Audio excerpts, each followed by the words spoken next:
Si nous jetons maintenant un coup d'œil sur l'épreuve au baccalauréat pour la série SG, c'est une épreuve, comme pour les autres séries, donc, qui est composée pour un exercice au niveau du premier groupe et un autre type d'exercice pour le second groupe. Alors, comment se présente l'épreuve du premier groupe? C'est une épreuve notée sur 20 points et les modalités sont les suivantes. Alors, le coefficient de la note d'histoire-géographie est de 2 pour la série SG. C'est une épreuve qui porte sur le programme de la classe de terminale. Elle évalue à la fois les connaissances acquises en terminale et les compétences construites durant la scolarité.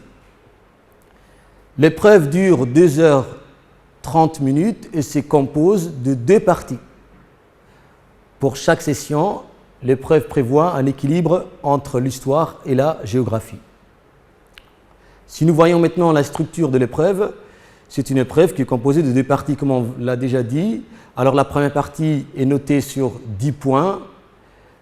À l'intérieur de cette première partie, on a donc 5 questions diversifiées appelant une réponse courte et portant sur l'ensemble des thèmes des programmes de terminale.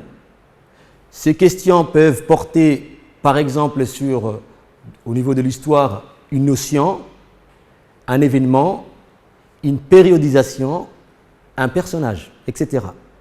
En géographie, on a également la même chose, ça pourra porter sur une notion, un territoire à étudier, des acteurs, des stratégies, une typologie ou un jeu d'échelle, etc.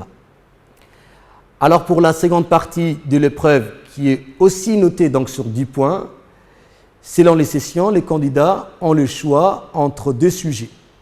Soit 2 analyses d'un document historique, donc c'est une analyse qui sera guidée par un petit nombre de questions, 4 ou 5 questions, soit des croquis, des géographies, dont l'élaboration est guidée.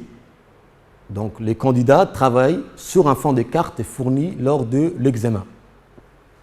Alors si nous regardons maintenant l'épreuve du second groupe, comment elle se présente, c'est une épreuve qui est notée également sur 20 points. Elle est écrite et elle dure 1 heure.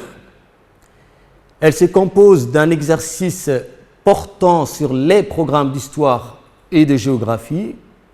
Les candidats complètent une série de 5 documents qui peuvent être des cartes, des frises, des schémas, des tableaux, des données statistiques ou des organigrammes. Donc voilà à peu près les grandes lignes de l'épreuve pour la série SG. Bien évidemment, nous verrons dans les prochaines sessions la pratique pour pouvoir faire des exercices type bac. Je vous remercie de votre attention et à bientôt.